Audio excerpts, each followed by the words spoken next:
Okay, well, when it comes to getting ready, I always put on Beyonce's Renaissance because it is 1 hour and 2 minutes. So I know how to like time my getting ready by that album. Like by the time Summer Renaissance starts playing, like I better be putting on lashes. Hello and happy Pride 50. My name is Jake Thompson with Q Digital, and today I have the pleasure of interviewing Marvel star and RuPaul's Drag Race alum slash legend, Shea Couleé. Thank you so much for sitting down with us today. Yes, Jake. Oh my gosh, I just wanted to start out by saying, obviously, congratulations on Ironheart. Insert applause. Thank you. You are officially the first Rue girl to join the Marvel Cinematic Universe. Obviously, the MCU is super tight-lipped. I know you can't really do any character reveals. You can plead the fifth at any moment on this interview, but if you could just give our readers sort of a little insight on maybe what that call was like getting from Kevin Feige. Wow, it was really cool because Kevin Feige was so sweet. He was actually the person that was like, I want Shay to play this role. I know that there were other people that were up for it, and so I'm really appreciative to him for that, for him really loving what I was serving.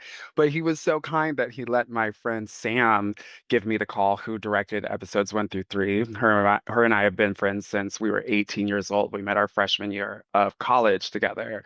And so when she called me, because she used to be an actor too, she was really giving, she was going to let me down easy. And I was like, oh, damn, I did not get it. I didn't get it.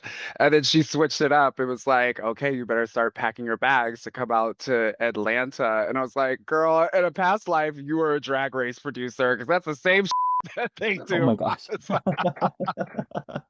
Only a true friend could pull something like that. Yes, could Yeah. like simultaneously like break my heart and give me some of the best news ever. But it was, I think that is one of the very few times where I've been absolutely speechless. Like did not I could not even utter a sound probably for like a solid like 30 seconds. Understandably so. I mean, speaking for the girls, gays, and theys, we were gagged. Like I was gagged. When your deadline screen grab dropped, I was like, yes, Yes. period. Like that is exactly what the universe wanted. I mean, to even go a step further, I think you are a fan of comics. So like Yes. I'm a huge comic nerd myself, and so like I heard Ironheart comic creator Cinna Grace possibly was inspired by you and others. And like, what is that like from a comic fan? I wasn't even the biggest comic fan prior to Cena Grace creating Dark Veil for Marvel, but there was something about seeing myself reflected in this comic book character, seeing the way that she was put together and created, and also just like seeing a beautiful representation of my face. I was like, oh my God, gag. And so he and I developed like a friendship because of that. And so he has been kind of like my comic, like fairy godmother, really always like recommending like great comic books, always like sends me little care packages of comic books in the mail, even to this day. And it has really just like grown my love for the art of graphic novels. And I know that Ryan Coogler is a really big comic book and like graphic novel fan too. So being able to step into the Marvel Cinematic Universe as a fan, as like a new fan, um, it was really, really cool. I mean, you sort of just set up my next question for me because Sinners is clearly the movie of the The decade. summer. Yeah, Yeah. yeah. Honestly, yes. Let's go ahead and Yeah, say I was like, that. let's just go straight to 10 years. Mhm. The impact it will have forever. What was that experience like working with Ryan Coogler? So for me, it was like I didn't get much one-on-one time with Ryan because while we were filming Ironheart, they were literally in the process of releasing Wakanda Forever.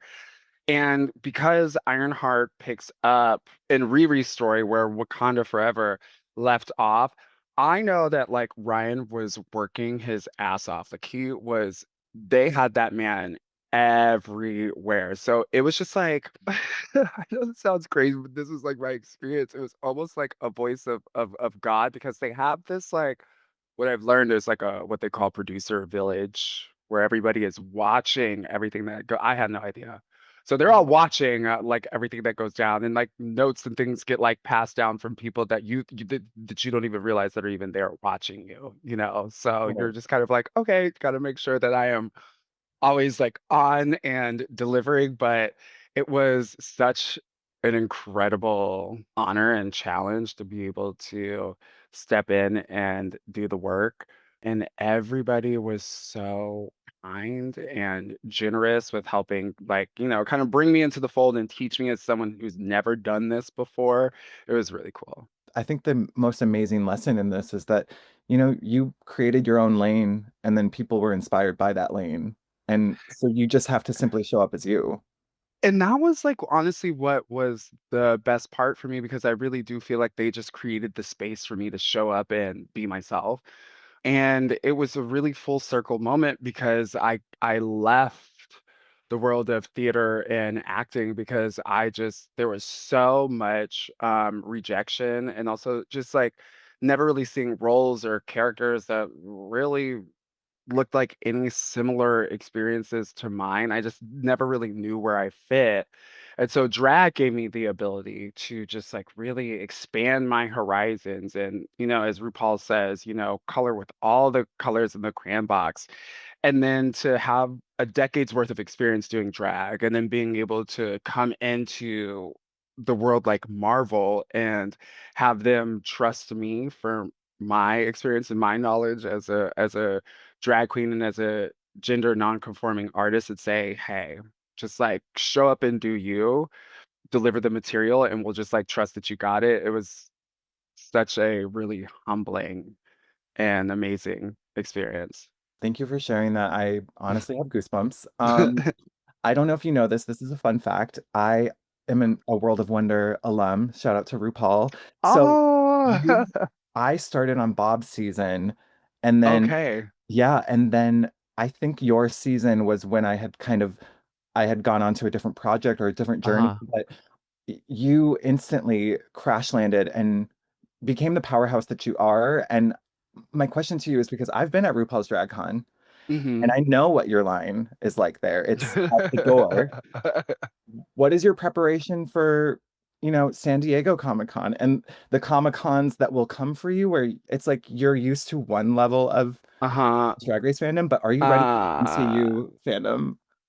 I don't know. I don't know. I'm excited to be able to experience the MCU fans. I hope that they embrace me. I hope that they like what I serve on Ironheart. And I hope that they just enjoy the project as a whole. It was really special to make. We all got along so well. There was such great chemistry on set. And they were like, "It's not always like this." Like, Mhm. you don't always get along with your coworker. We're not always hanging out, you Yeah. know, texting each other, being like, "Okay, what you doing this weekend, girl?" Like, we really did develop like this really tight-knit chemistry, and I think it'll be really, really apparent on screen. And I just can't wait for people to see it. I don't know if you've been watching the new All Stars and the new Yes. format. Yes. Yes.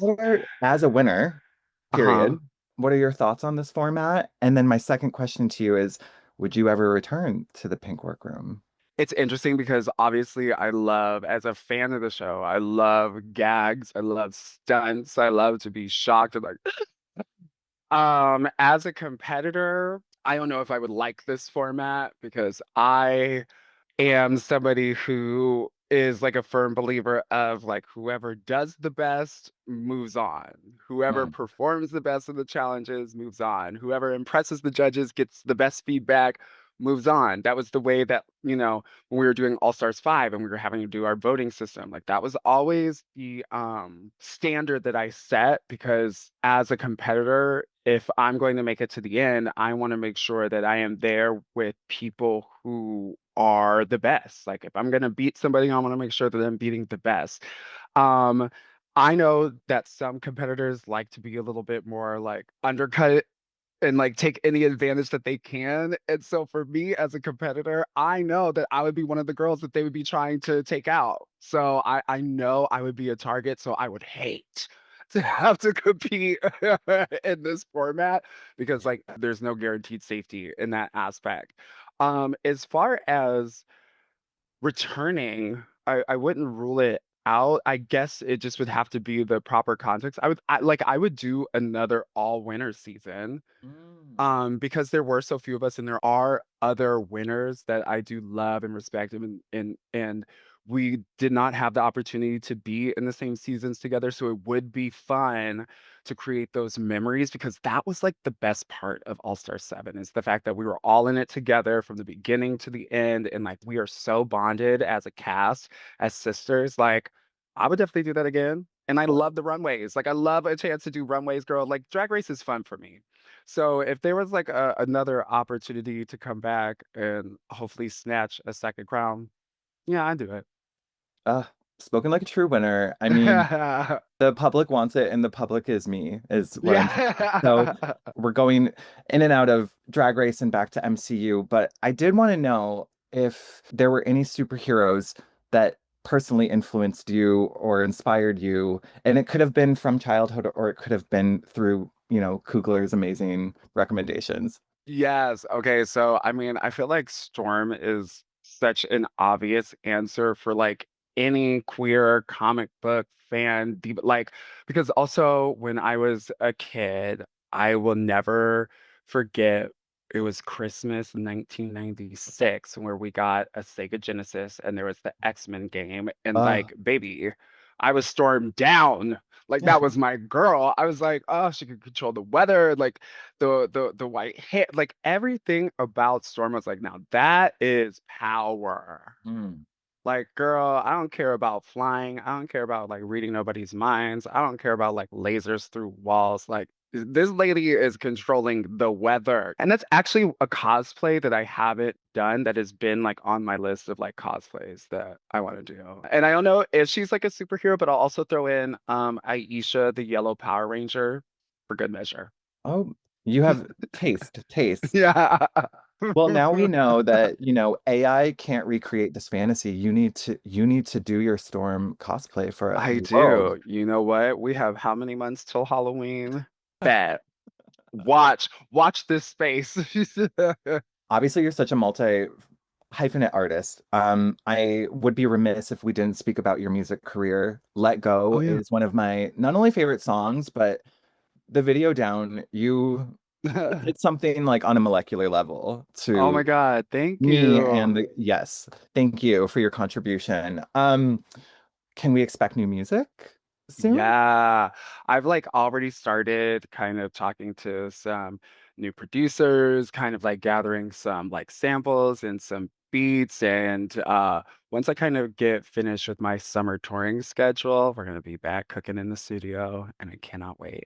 The music world needs it. We've had Yeah. some good music this year. Which artists are you putting on when you're getting ready for Pride, when you're out with friends, when you're getting ready for the gig? What songs are currently playing in your playlist? Okay, well, when it comes to getting ready, I always put on Beyoncé's Renaissance because it is 1 hour and 2 minutes. So I know how to like time my getting ready by that album. Like by the time Summer Renaissance starts playing, like I better be putting on lashes. Like better be putting on the lashes, you Oh know? my gosh, I'm dying. Because Drag Race has definitely taught a bitch how to get ready really quickly. I love that. Doechii, when I'm really wanting to turn up. Kesha, the new Kesha project is great. Boy Crazy for me, I think it's the song of the summer for me. I'm also a big Cat's Eye fan.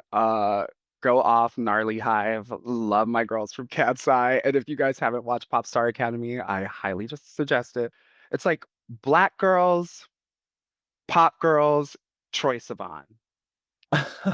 I mean, that's all That's you really that's need. that's basically like if you look at my Spotify rap, that's basically what it looks like. Are you a Mayhem? Stan? Oh, absolutely. Okay. Yes. Oh That's my gosh. Top three off the top of my head is gonna be Garden of Eden, Zombie Boy, and okay, obviously Abracadabra. Like we all get obviously, yeah, but that's a separate less entity. obviously Shadow of a Man. So those would be my top three, but Mhm. we all know Abracadabra is up I mean, there. it's so hard to pick, right? They change every day. Truly, truly. I mean, I can honestly talk to you all day, but as we come to a close, since it is Pride season, I'm just curious, what are your Pride plans? Oh my God. It's like Pride is always so busy. And, even leading up into the premiere of Ironheart when they said it was going to be coming out like the last week of Pride, like I already was looking at my Pride schedule. And then you're like adding in like honestly like one of the biggest premieres drops things of like my career within that. This Pride month, how do I describe it? Okay, it's like in Mario Kart Okay. where you go off the ramp through the like little rainbow like time warp that's just like like that's pride. That is my pride month. That rainbow time warp. Oh, And then July I come out on the other side. And I'm just like yeah, July is when I kind of get a little bit of a moment to rest, but there'll be some pride parties. I'm doing Chicago Pride Fest June 22nd, literally the day before our Ironheart premiere in LA. I'll be doing the Vixens Black Girl Magic, which will be really fun because I was one of the original yes. kind of like core cast members of that when she started that over 10 years ago. So it'll be really lovely to be reunited with her in that way. I'll be DJing in Denver. Well, leaving for Sacramento tomorrow to do like our live music set. Pride's gonna be really, really fun. And the weather in Chicago has finally started to become agreeable and gorgeous. So I'm just gonna be as gay, very openly, proudly, loudly gay because that's what we need during these times more than any other time with everything that's going on. It's just great to be able to show up, be authentic, be proud, and have fun. You're the best person in the world. You sound like my You're mom.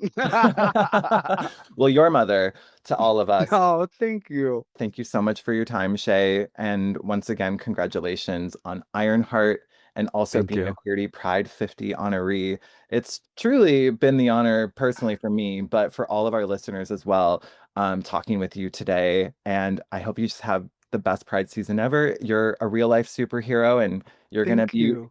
saving us all with Ironheart coming out. Oh my gosh. I cannot wait. Thank you again for your time and Thank you, Jake. congratulations and happy Pride. Yes, likewise, you too.